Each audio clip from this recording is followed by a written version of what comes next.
Well, good morning, everyone. Hope you're having a wonderful start to your day. And we sure appreciate you guys. And thank you for coming on. Thank you for making this live nothing but fun. And then, of course, turning these into podcasts. And we appreciate the support and we appreciate our audience. And Brahim, we appreciate you. Nativity, you too. And Kevin, our dear friends. Andrea from the Kidneys of Canada. Irene, good morning. Marnie. And Jeanette, good morning from our staff. Jeanette and Nick always come up back to back. And Jen from Cape Breton. And Michelle, Wendy from Markham, Fran from Orangeville, Bill, how is ya? And Georgie, Halifax, Nova Scotia, Mary, good morning. And Lisette, Nouveau Brunswick, David, Ridgeway, Jean, Peterborough, nice to have you on. Sonia, and Janice from Brampton, and Rosalinda. I missed you. Sorry, Rosalinda. I don't know how that happens. Marl, how are you? Milika. And Bobby, good morning. Laurie from Cambridge. Sharon from Kansas, and it's hot. And Arlene, good morning. Laura. Guys, thanks for coming on.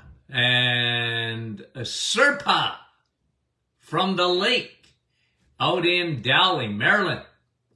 And Dawn from Dayton. Bruno, North Bay, good morning. And Barbara, Sherry, and from Fergus, and Jamestown. Was that Tennessee? Eileen, Tammy, Penetanguishene, beautiful. Deborah from Timmins. How are you, Deb? Carol. And Brahim says he's in a tent in Oregon. Karen. There's Doc McEwen. How are you? Sharon. And one more. And then we'll get going. Denise, how are you? Okay. So, guys, let me read some frightening statistics. Frightening statistics, okay? And we're going to show one of the reasons this morning that this happened. There are more than one, but I want to bring these risk of being diagnosed with cancer. In 1900, okay? Your risk of being diagnosed with any type of cancer was 1 in 30 people. Okay? That was in the year 1900. And by the 90 years later, by the year 1990, it was 1 out of 5. Went from 1 out of 30 to 1 out of 5. In 1995, just 5 years later, it went to 1 out of 4. In the year 2000, your risk of being diagnosed with cancer, the year 2000, so, 100 years later, it's 1 out of 2. 1 out of 2. What happened? Right? And we talk about this almost on a daily basis. What happened? Well, things changed. Some things for the better, but not all. Okay? Not all. And in food, they changed from 1900. They changed the flour. They changed the fat to industrialized oil. They changed the sugar. and the amount of sugar from never mind at 1900, but in the 1950s, people were consuming 25 pounds of sugar a year, and by the year, where we are today, it's 200 pounds of sugar a year. Now, today I want to talk to you about, I'll give you an overarching principle. Then we're going to talk about fructose, okay? What we found out in cancer cells is that cancer cells, what do we know? They feed on sugar. We know that, and that's not in dispute. They feed on sugar. They're ravenous. In the early 1900s, people were saying that cancer cells were ravenous. There was a book written, Ravenous, meaning those cancer cells were looking for sugar. But here's another thing. Cancer cells have docking stations. And cancer cells have 7 to 10 times more docking stations for insulin. Okay? Now we all know what insulin is. It's a hormone released from your pancreas. Okay? And it can become a real hormone, especially when we're consuming the amount of sugars that we consume. So 1 out of 2, 50% of the folks will get a diagnosis of cancer in their lifetime. Guys, that's not good, and we're not winning the war on cancer. Well, that would be a beatdown, wouldn't it? When you say you lose, you ever play sports and you got beat?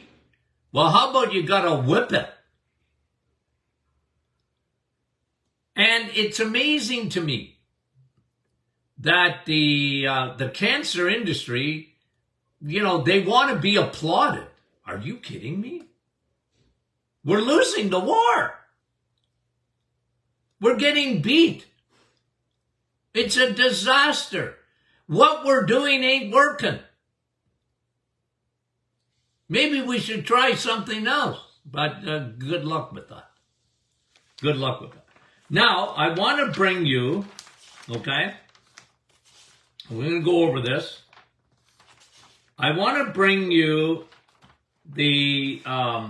we're going to talk about a very specific sugar, one that we've talked about many, many a time, but it's different. I call it, in my book, The Metabolic Reset, and in my book, Sun, Steak, and Steel, I talk about the Antichrist of sugars. And I mean it. And guys, since the early 1980s, I have been screaming. I actually got a letter back. Yeah, this is years ago. And from the High Fructose Corn Syrup Association. They actually have an association. And they said, Dr. Martin, you're all wrong about high fructose corn syrup because it's actually good for you. There's a lot of benefits to them. And of course, that gave me a migraine. Because they didn't know what they were talking about, or if they did, they were lying about it. Remember, in 1984, Pepsi and Coca-Cola, they switched sugars. Now remember, Pepsi and Coca-Cola, they own a lot of things. Not only their sodas,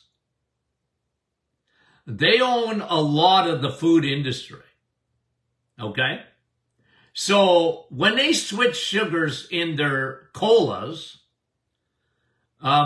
they were switching sugars everywhere else, and they went from, glucose to fructose. Now, the sound of that,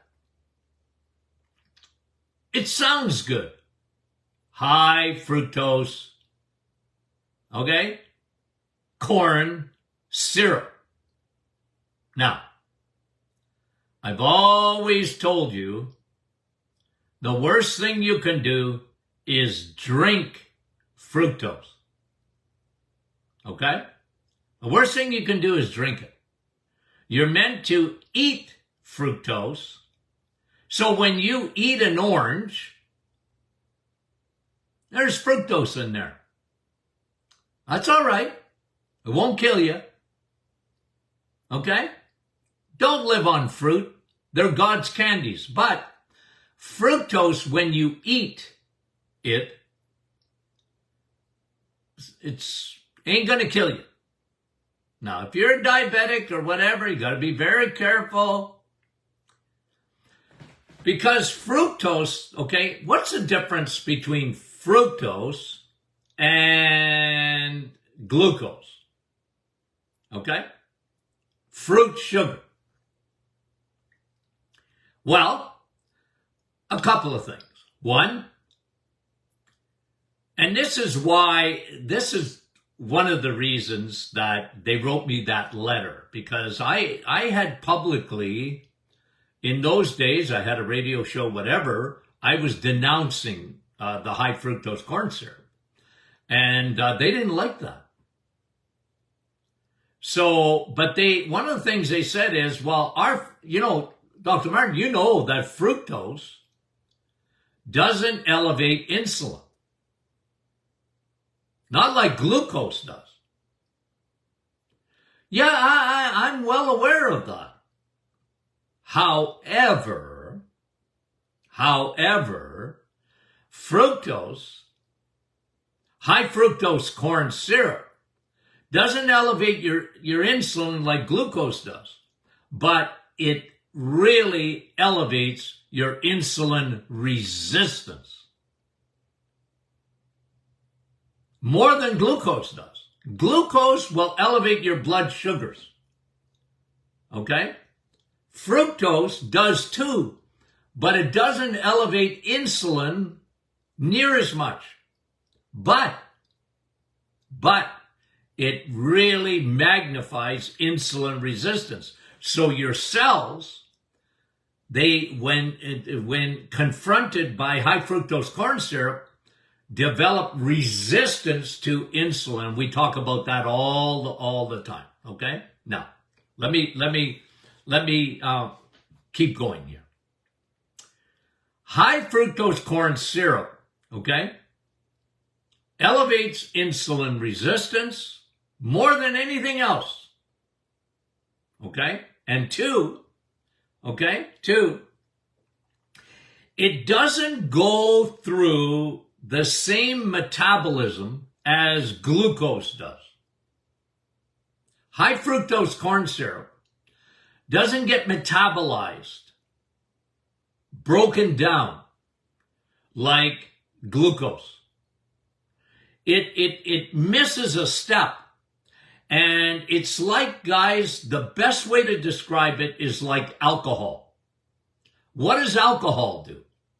Well, alcohol loves your liver. True or false? Yeah, it does. Okay? Alcohol, it takes a rocket ship to your liver. And so does high fructose corn syrup. And that's what I used to be screaming about. Okay? It doesn't get metabolized like glucose. Now, nobody's telling you to live on glucose either. But fructose goes to your liver, and especially if you drink it. Now, let me say the word again. high fructose, okay. Corn, okay. Syrup, yeah. See, it's crystallized, but it's a liquid. It's a liquid.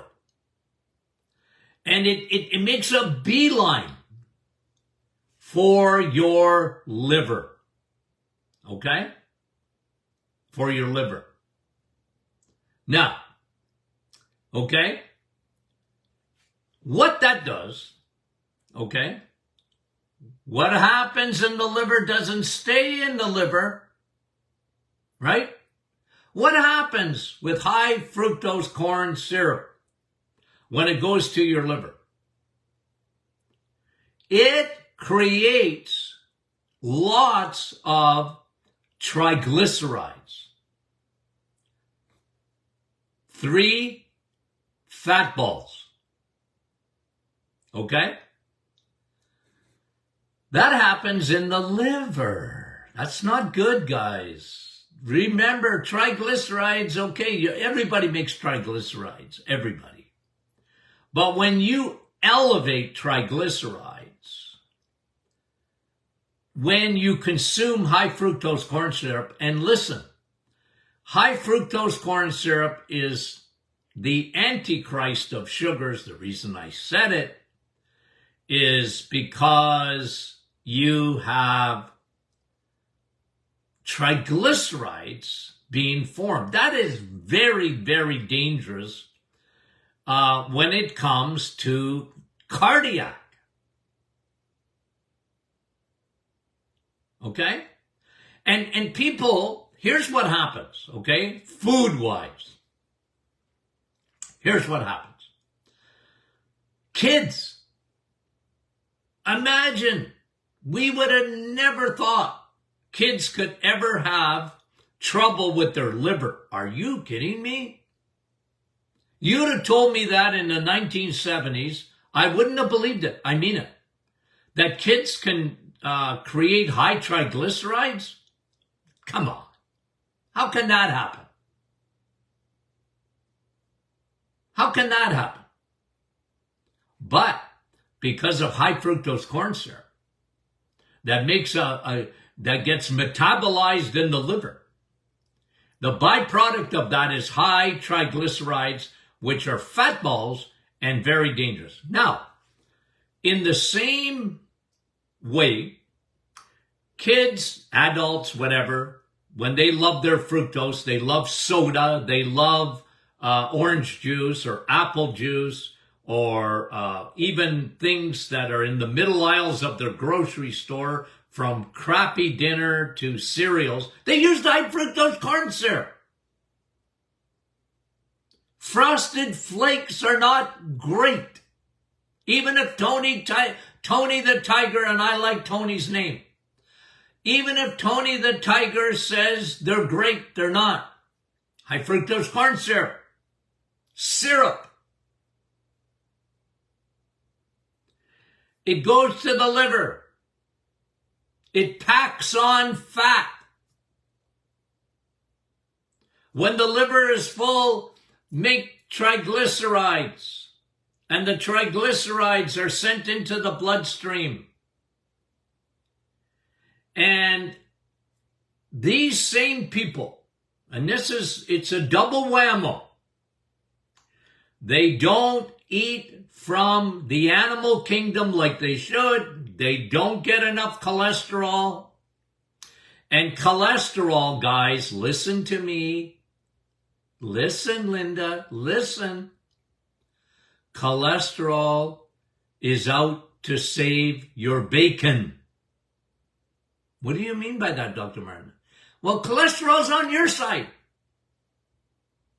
Cholesterol has been made to be a bad guy, but it's a good guy. Cholesterol is meant to go grab those triglycerides and hitch their wagon in your bloodstream and take them back to the liver to be metabolized. But here we are. We have a society today that is hooked on high fructose corn syrup. They're making fatty liver like there's no tomorrow. And then we don't consume our portion of cholesterol. 85% of your cholesterol is made in your liver. God does it. You have nothing to do with it because God is smarter than we are. We need cholesterol. And you're supposed to chip in 15% of it. 85% God, 15% cooperate with God and eat from the animal kingdom. And we don't. We don't get enough cholesterol, so what happens? Dangerous triglycerides and low HDL. When you send me your blood work, I don't care what your total cholesterol is. I don't. You can't make me care. I care about what your triglycerides are at. And I care about your HDL, even your LDL. I care. Better be high. Better be high or you're in deep doo-doo. Heart and brain. What happens in the liver doesn't stay in the liver. It's not Vegas. So that's sugar. Why did I call it the Antichrist of sugars? It's a terrible sweetener. Terrible. There's nothing like it. And you know, I had someone the other day, I think it was on our private page, well, it's better to drink a soda, you know, with real sugar in it than the artificial stuff. No, it's not. I'm not that I'm telling you to drink artificial sugars, but there's nothing like high fructose corn syrup. It's the worst of the worst. And it has brought disaster to our society. Okay? Disaster. Okay? Now,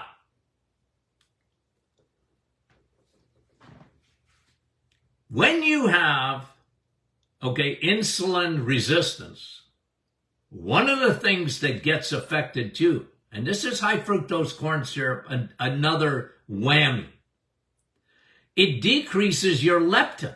What is leptin? Leptin is really the opposite of insulin. Insulin resistance will make you hungry because your sugars are fluctuating. Leptin, which tells you you're full, doesn't work. You get leptin resistance too with high fructose corn syrup. Now you're wanting to eat all the time. Okay? So it drives fatty liver. It drives your triglycerides. It lowers your cholesterol. And remember, your liver, when it's getting packed up with fat, you're not producing near as much glutathione. You're producing way too much CRP, which is C-reactive protein, because that gets done in the liver. Guys, this is disaster. As inflammation, we know it's not Houdini, but if you have insulin resistance, inflammation. If you have fatty liver at all, and the the Costco parking lot is getting packed up, you're creating inflammation. It's silent. Your CRP goes up. That starts destroying blood vessels, nerves, and cancer starts. Inflammation is a factor in every cancer.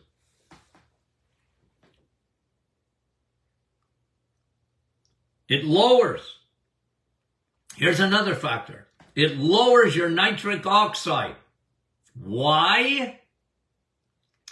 Because what high fructose corn syrup does, it elevates uric acid.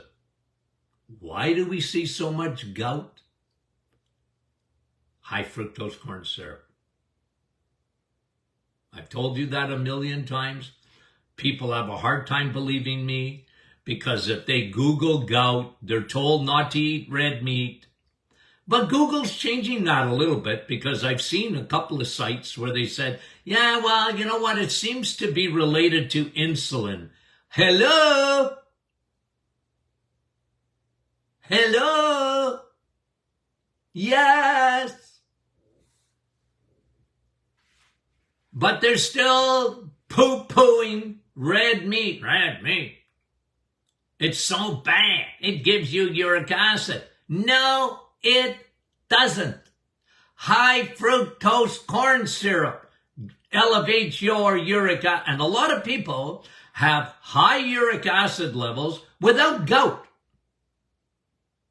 Gout is possible, but it's not even that. You become uric acid.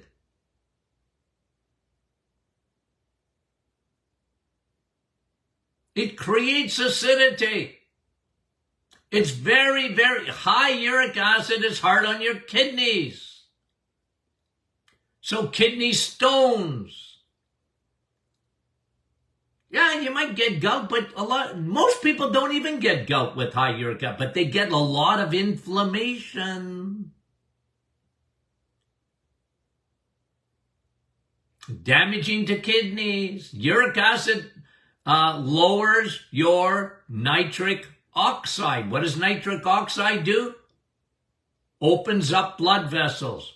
Nitric oxide is important for your immune system too. Well, high fructose corn syrup, do you think when they invented that, okay, because it was invented, okay, it was made in a lab. It's not like they went and found it. Oh, here's high fructose corn syrup. You know, we picked it off a plant. No, they take corn in a lab and they took the syrup out of it and they made a sugar, a sweetener. Terrible stuff. And, okay, this is really important when it comes to aging and when it comes to cancer. Glucose, I've said this to you many a times. What is a word that I like to use? Glycation. Okay? Glycation is a form of oxidation. Okay? We all know what oxidation is. It's aging. Right? We're rusting out. Glycation, okay? It's called AGE apostrophe S. Okay? And it's a byproduct of sugar.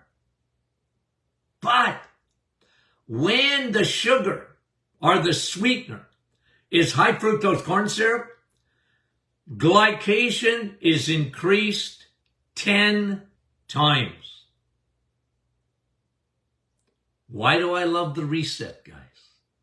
It gets you off all that. And when you're not consuming any high fructose corn syrup, your glycation goes down. That's better for your skin. We're all going to age.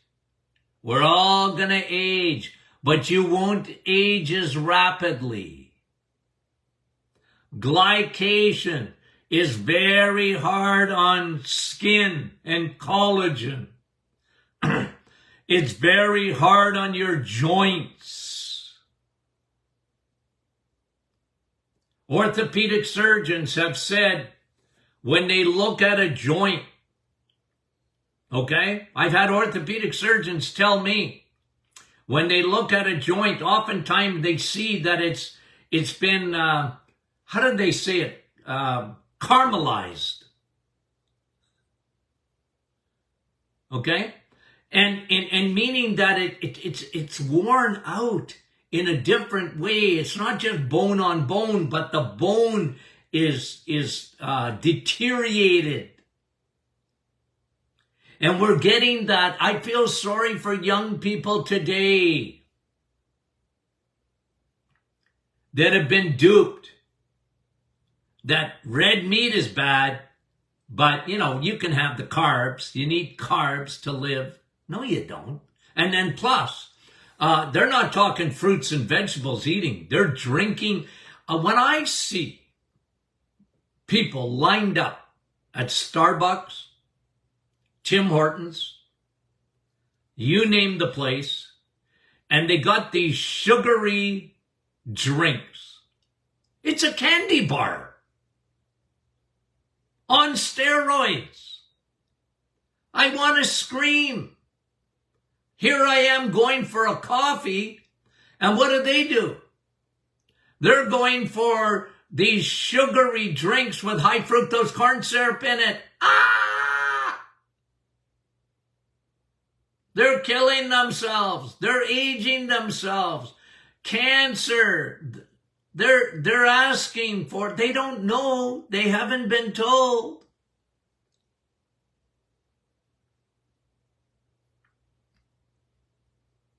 And glycation is it's premature aging. What do you think cancer is? You ever seen a cancer patient? In their advanced cancer? And I mean, you don't have to be a rocket scientist to figure out what they got. You go, ooh, like, right? You don't look good. Nah, I mean, come on. And guys, what is that? It's free radical damage on steroids and glycation on steroids. 10 times more glycation with high fructose corn syrup than ordinary sugar. Why do I call it the Antichrist of sugars?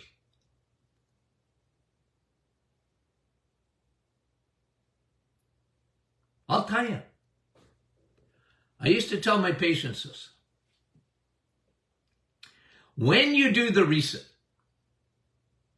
because you got hormones, ladies and gentlemen, but ladies mostly, you're much more susceptible to cancer. You got more moving parts than a man does. Okay?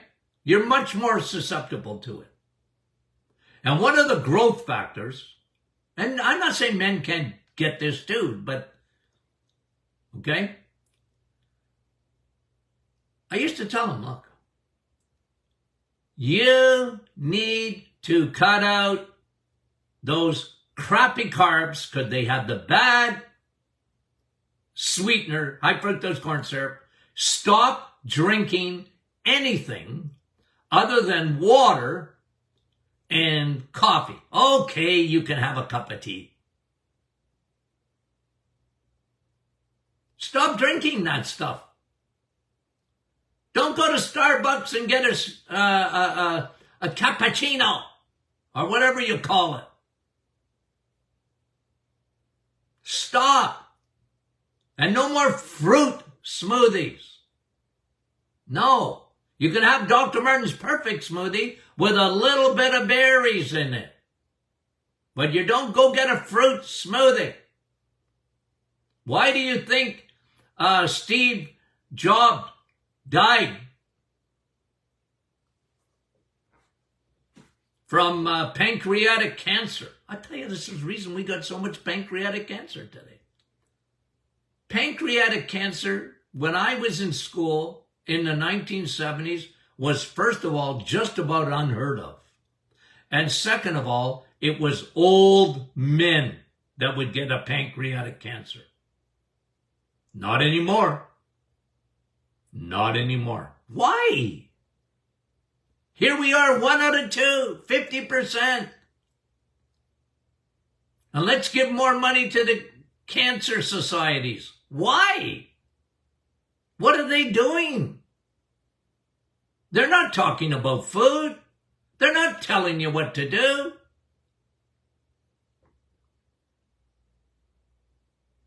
And then, lastly, guys, with the high fructose corn syrup, what makes it so bad?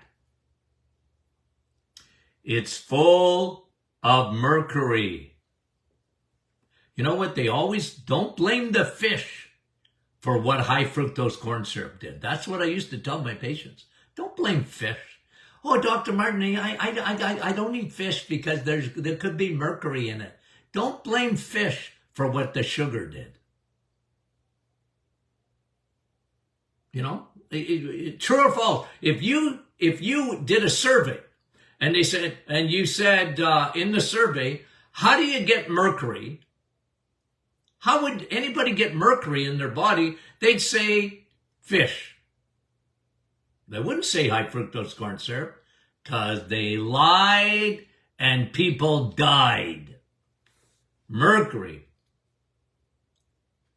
High fructose corn syrup. You think that stuff's good for anybody? Nah, it's not. Okay, that was tough sledding, guys. From heart disease to aging to cancer to heavy metal. Like heavy metal is a factor in Alzheimer's. It's not the primary thing, but it's a factor in Parkinson's, MS, anything neurological. Mercury is so dangerous. But it's not the fish, guys. Anyway, I'm telling you. Okay, I gotta breathe. Hey guys, what's Friday? Question and answer Friday. Okay, guys, we love you dearly. Talk to you soon.